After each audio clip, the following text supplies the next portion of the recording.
Good morning, everyone. Ke a le amogela on the Lenten Inspiration Space.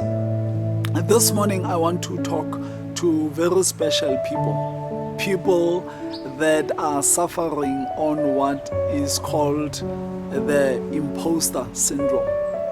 And my topic is simply this: you are this much and much more. You are worthy.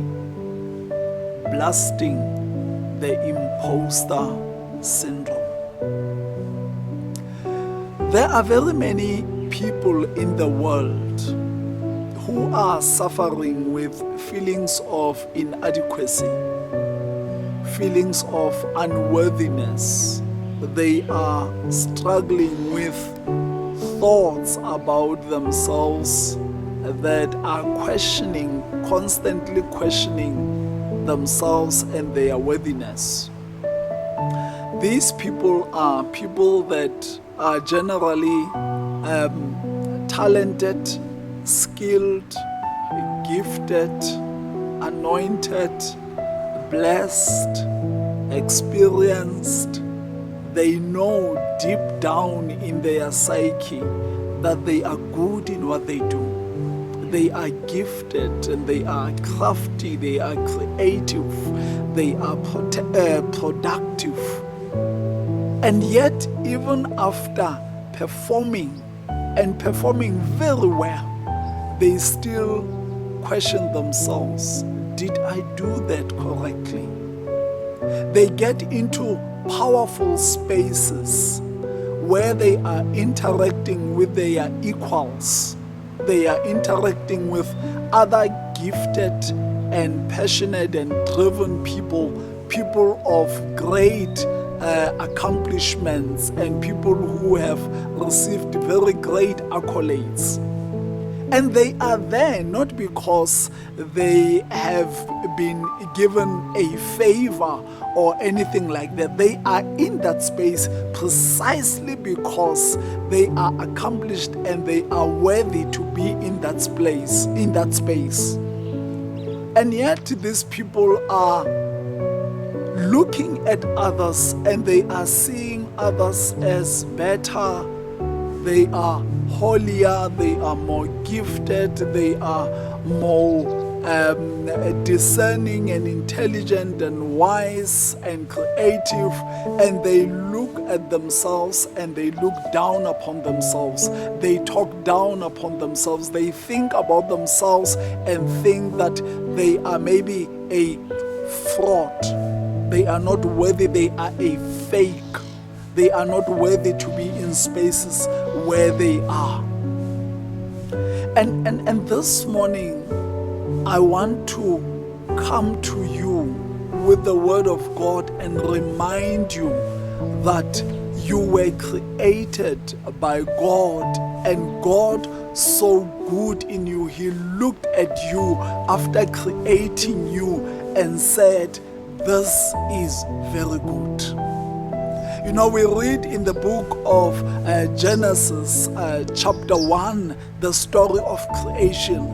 God over 5 days created everything. And when you read the Bible, he kept on saying, and God looked and he said, "This is good. This is good. This is good." But on the 6th day, after creating a human being, he didn't say, "This is good." He actually said, "This is very good." In another biblical translation, it says, "This is excellent, perfect." This is the climax, the apex of God's creation. You are good. And you are created to be excellent, and you are gifted. Stop second guessing yourself.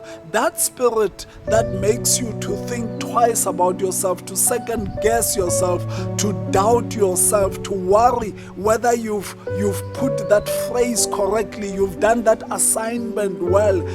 That spirit is not the Spirit of God, does not come from God. It is the spirit of a devil who is lying to you. It is a spirit of deception.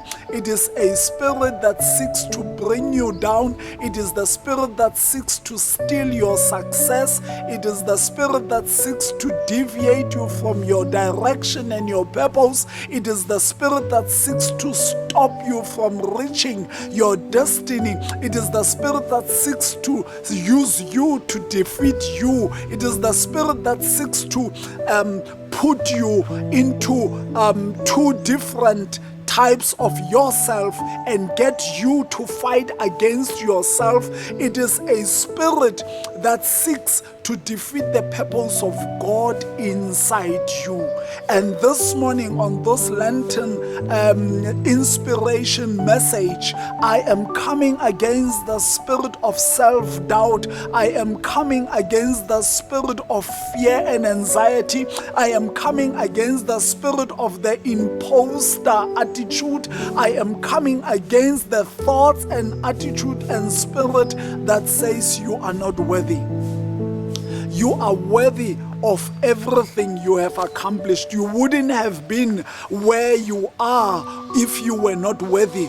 God wouldn't have put you in places and spaces where you are if you were not worthy. You better start believing the good people, the good friends that love you, that God have placed you in your circles, when they tell you what they see.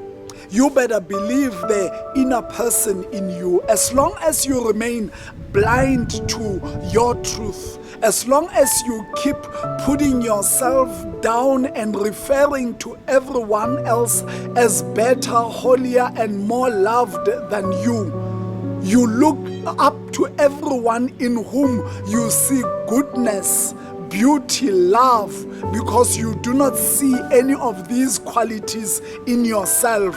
As a result, you begin leaning on others without realizing that you've got everything and much more that you need to stand on your own. You are called this morning to realize the gift and the power of God that is in you. You are called. The challenge is for you to affirm yourself. The challenge is for you to realize that you've got everything that you need to stand on the powers of the gifts that God has given you. Let me close this by reading to you a poem on Our Greatest Fear by Marianne Williamson. Marianne Williamson looks at a person like you and writes this poem. Our deepest fear is not that we are inadequate. Our deepest fear is that we are powerful beyond measure. Is our light, not our darkness, that most frightens us. We ask ourselves, who am I to be brilliant, gorgeous, talented, fabulous? Actually, who are you not to be? You are a child of God. Your playing small does not serve the world. There is nothing enlightened about shrinking so that other people won't feel insecure around you. We are all meant to shine as children do. We were born to make manifest the glory of God that is within us. It's not just in some of us, it is in everyone. As we let our own light shine, we unconsciously give other people permission to do the same. As we are liberated from our own fear, our presence automatically liberate others. Embrace your light. Embrace yourself. Embrace your brilliance. And may God bless you to light up the world with their spirit that is bright and powerful, the spirit that is in you. Remember, we have not been given a spirit of fear. We have been given a spirit of power, of love, and self-discipline. God bless you.